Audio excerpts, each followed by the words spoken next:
Hello friends, my name is Eric Cloward and welcome to the Stoic Coffee Break.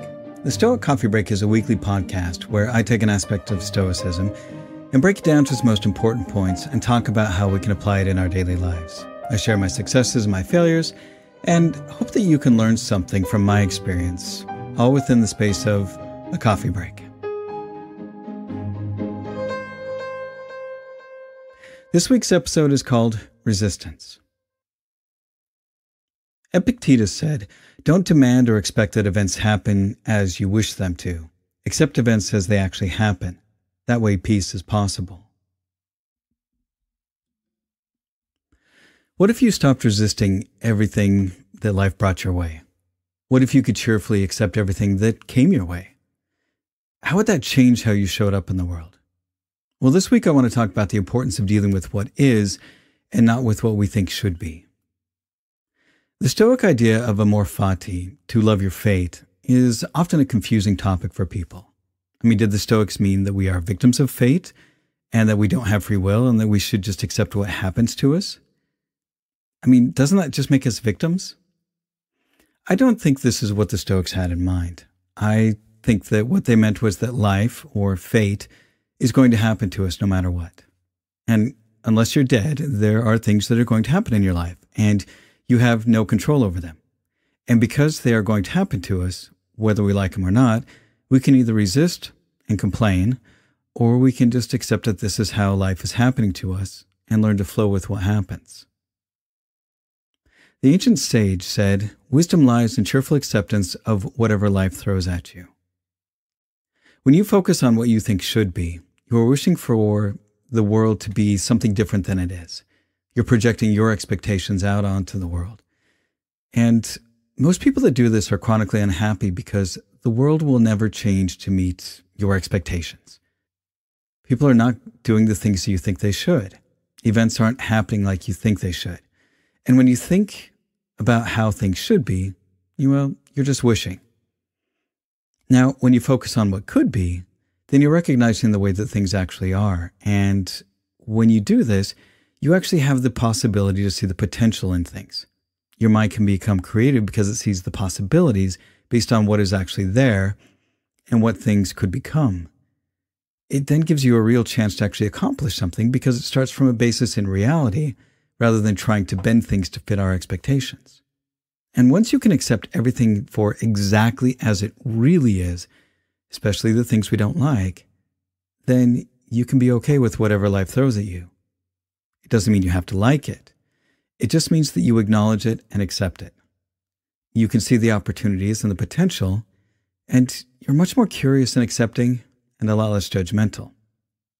Now, this is not an easy mindset to adopt. We're often told that we should visualize how we want things to be and that we should just think positively and everything will work out. And while I think imagining a future that we want is important, we should be very cautious about wishful thinking. I think a good metaphor for this is if you went river rafting and you complained about the flow of the river, the curve of the shore, or the challenge of the rapids. If you constantly wanted the river to change so that it was more to your liking, then you're never going to enjoy the river for what it is. You're going to be upset that it didn't meet your expectations. On the other hand, if you simply accept the river for what it is and appreciate and explore the challenges of the river, then you're going to focus your energies on the best way to ride the rapids and enjoy the lulls of the more placid areas and appreciate the scenery as you go along. You accept what is and focus on making the best of the situation rather than wishing for the river to change for you. Eckhart Tolle said, "To complain is always non-acceptance of what is." I think a lot of our stress comes from resistance. We don't want to deal with what is, so we find ways of avoid dealing with that. We may avoid having tough conversations. We may avoid doing the hard things, just hoping that if we ignore it, that it will just resolve itself on its own. But this never works. And honestly, it usually makes things much worse. And even just half-assing it doesn't work either. Whatever the excuse is, it's usually because we feel uncomfortable. And I'm speaking from my own experience here. For example, if you need to have a hard conversation with your partner and you avoid and don't commit to it fully and honestly, then things rarely go well. You come up with all kinds of excuses and rationalizations as to why you should avoid having that hard talk. But for any of us that have been in long-term relationships, we know that avoiding the problem never makes it go away and generally makes it worse.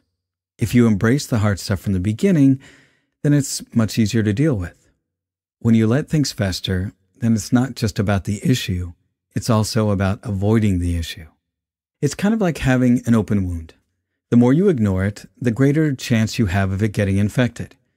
If you take care of it right off the bat, it's much easier to clean it out and to keep it from getting infected.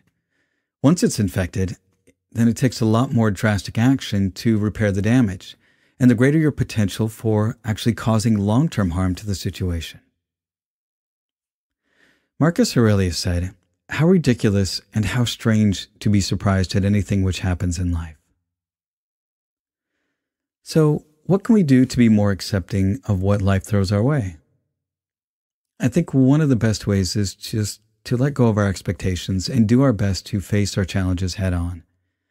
When we look at anything that pops up in our lives as just another day in our life and get on with dealing with it, we're better able to deal with it. When we complain, avoid, or ignore, then we're not only wasting time, but we're also putting ourselves into a mindset where we're even less able to deal with it effectively. If we look at each challenge as something that we can learn from and build our skills, then we are using our time more effectively, as well as priming our minds to approach it with a more effective mindset. I think another key area of accepting life as it is to accept ourselves as we are. For those of us that work hard on improving ourselves, we also need to remember that we have all kinds of expectations about ourselves that are often detrimental.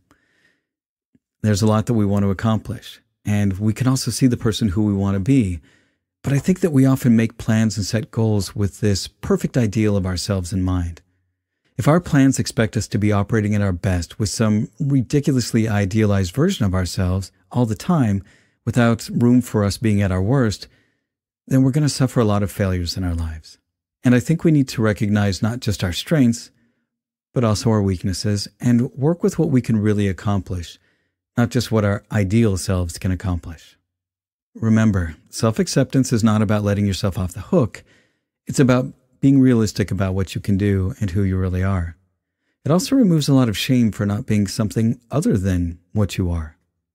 It's also a recognition that a lot of the ideas of what you should be are not yours, but are those given to us by external things like our family, our religion, our society, and any other kind of external influences. Learning to accept life and ourselves and stop resisting what life hands to us is not a simple task. But learning to be realistic about how things are and how we really are can help give us a perspective about the potential of how things could be. When we work from a base of what is, it's more likely that we are able to realize our potential and not get stuck in wishful thinking. And that's the end of this week's Stoic Coffee Break. Be good to yourself, be good to others, and thanks for listening.